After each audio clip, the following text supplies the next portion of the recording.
As a result of all your requests to transcribe one of my solos, I finally sat down and transcribed my solo over Blue and Green. Of course, Blue and Green is that famous composition by Miles Davis and Bill Evans on the album Kind of Blue. It's a fairly complex solo, so this is going to be for the advanced players. But like I said, you requested it, so I did it. The best way to learn a solo like this one is to go back and forth between the recording and the sheet music. A little bit later on in this video, I'm going to post a link to download the sheet music, the backing track, and the recording so that you can practice it until you get it down. So make sure you stick around to the end of the video to get that link to download the transcription. Let's get started right away by listening to my solo over the head section, and then we're going to come back and discuss it.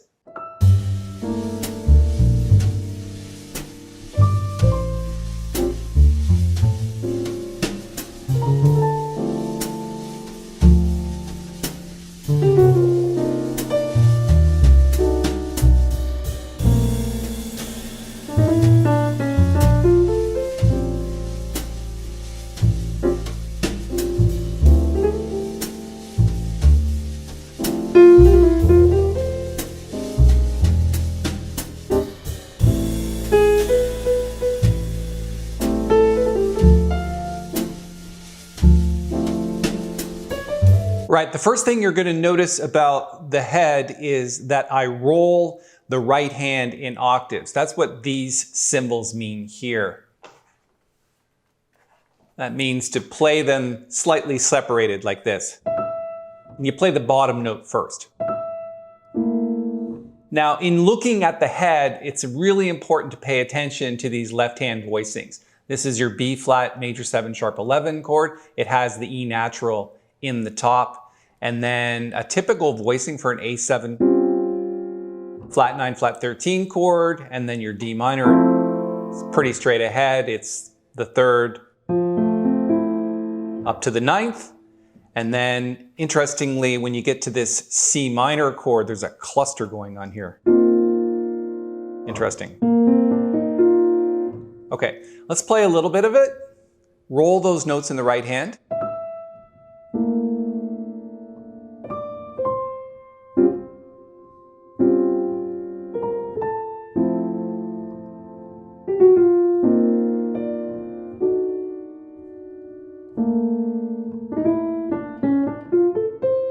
It's pretty straightforward up until there. Let's take a look at this section here. And let's start with that B flat major 7 sharp 11 chord in the left hand. And then you have to kind of listen to the music to get the feel of this, but it's like this.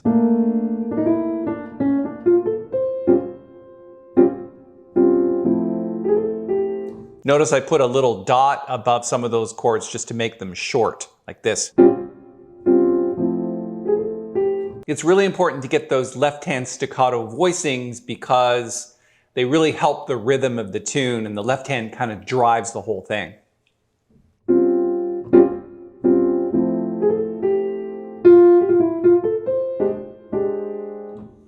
Okay, for the B flat major 7 sharp 11, let's start here and go down to this note. So it's something I do a lot. So you've got the chord, and then like this. So you've got essentially a B flat major 7 with a 9. And then you're anticipating the 3rd of the chord with a flat 3. Right? That's something that a lot of piano players do. It's a nice lick in jazz.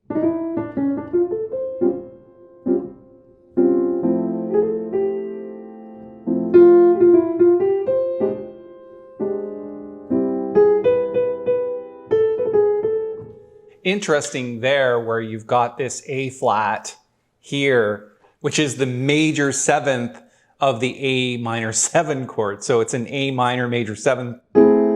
It makes a nice sound when you play it like that. And then you play it again like this. And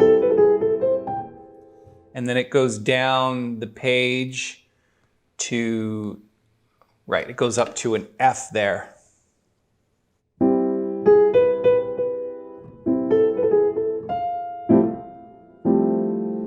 Look at that left-hand chord. You're using all 5 fingers in that chord.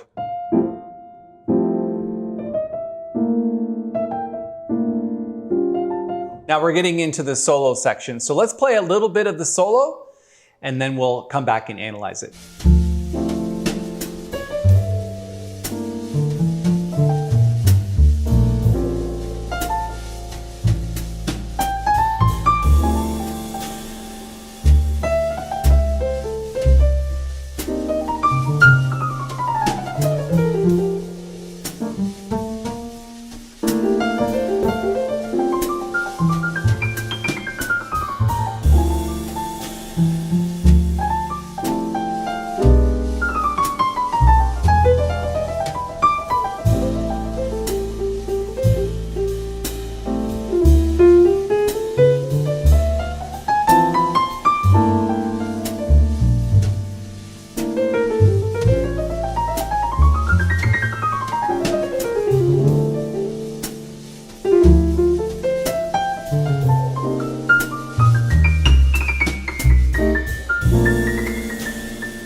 Try to remember that it's only 10 bars, and then in the solo, each chorus will be 10 bars. So starting on the B flat major 7 sharp 11 chord,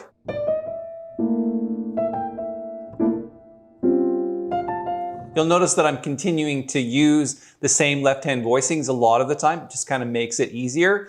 And most people aren't going to recognize that you're repeating yourself a little bit, and I think it's important to do that because you're learning good chord voicings. I hope you're enjoying the video so far. I'd just like to remind you that if you reach down and click the little thumbs up button, it really helps us here at the JazzMentl channel on YouTube. And if you'd like to subscribe, we'd love to have you. Just click the little bell when you subscribe and we'll notify you of all the upcoming videos that we're making. And now here we have the first instance of blues. Right, we're rolling the notes. You're talking about a D blues.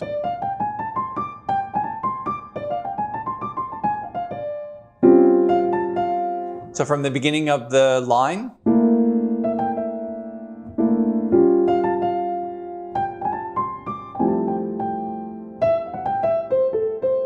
so there's a situation where instead of going like this, we're coming down the arpeggio.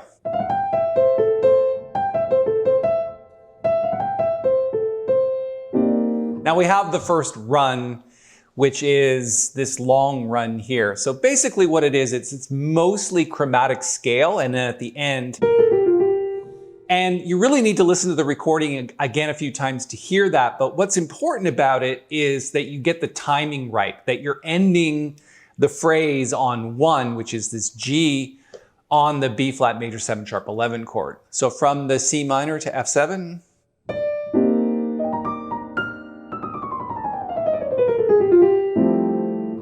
it's really going to be hard to count through that. You just have to learn the scale. It changes a little bit. It's mostly chromatic, and then at the end, it's part of the B flat scale. And then, just make sure you end on the G natural. And then moving on. And then we've got this lovely little sort of pattern going up.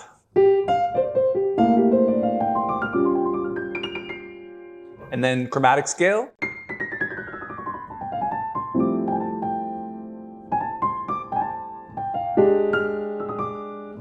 And then when we get to the E7 sharp 9, you've got these runs going as well. It's coming out of the diminished scale. So if you're looking at E7 sharp 9, the scale would be this.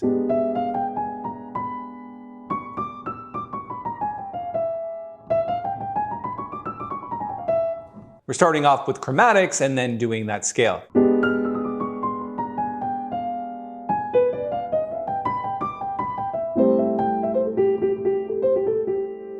And it switches halfway through to the A minor 7th chord. Really just a straight A minor.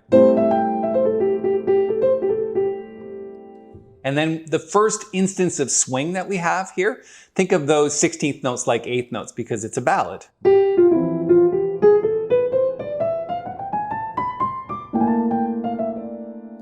That's really a Bill Evans type line there where you've got that triplet in the middle.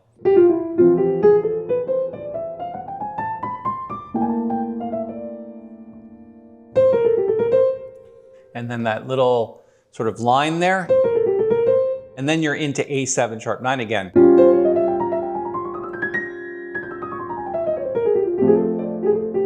It's really that scale again where you've got the diminished scale. And then blues on the D minor 7th.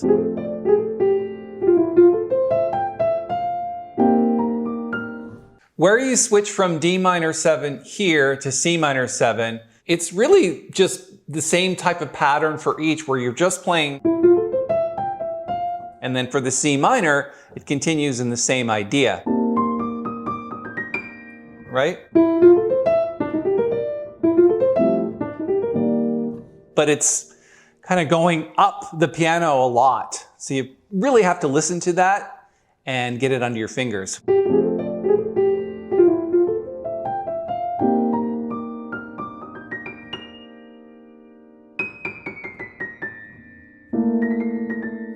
And then a real sort of Bill Evans type thing where you've got these triplets going and they sound kind of neat like this.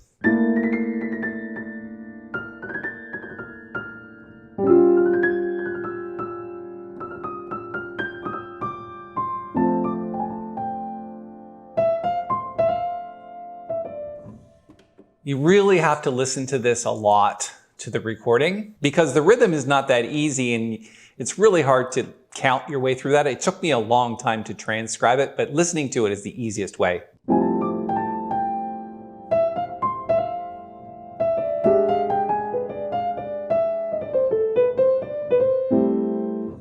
Interesting patterns. Those are really bebop patterns going through the E7 sharp 9 chord.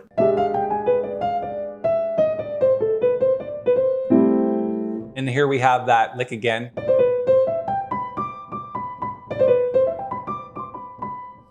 Okay, and going down to the D minor.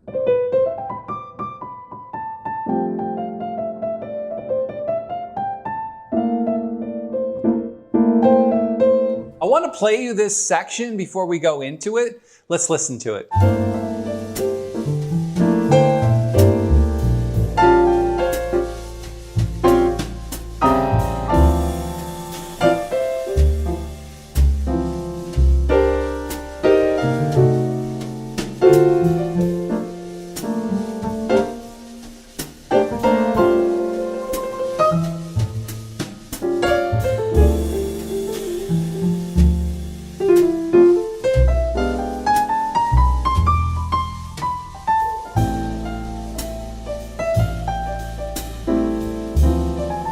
It's a really nice sound there where you've got, these long triplets going and repeating themselves, but then you've got things like this cluster here. And then this beautiful sort of way out chord here. It's fourths in the left hand. So that's really an A7 chord with a sharp 9. And then you've got this in the right hand. And it just bites like crazy. So.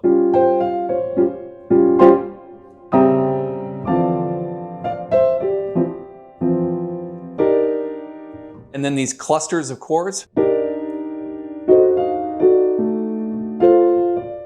Going down to the B flat. And then I love this part. It's really bluesy where you're going like this. So you've got the chord in the left hand and this chord in the right hand, just really octaves and a fifth. And then slide your hand like this. So from the B flat.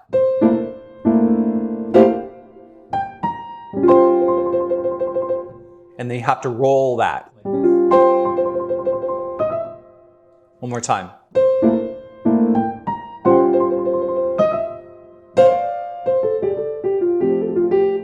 Really bluesy there.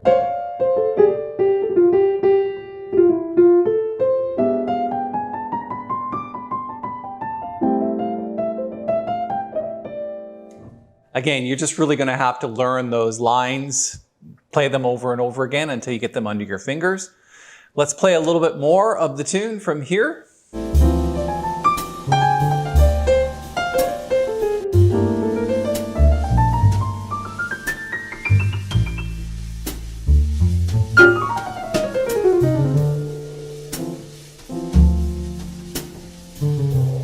So I really like this section. It's good to, again, play the recording and then work on the music. Again, blues.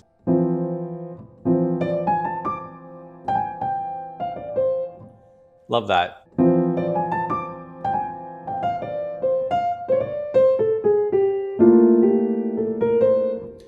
Now this is just a straight B flat major 7 scale going up. With the sharp 11. Right, it's got the E natural.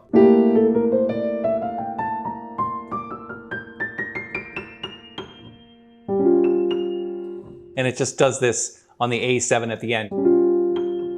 Again, it's going to be really hard for you to count through that, so it's just something you have to listen to and hear and keep working on it.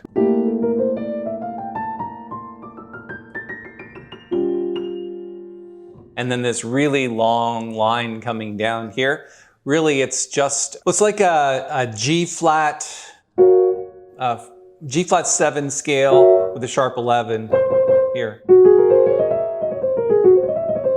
So it kind of does this.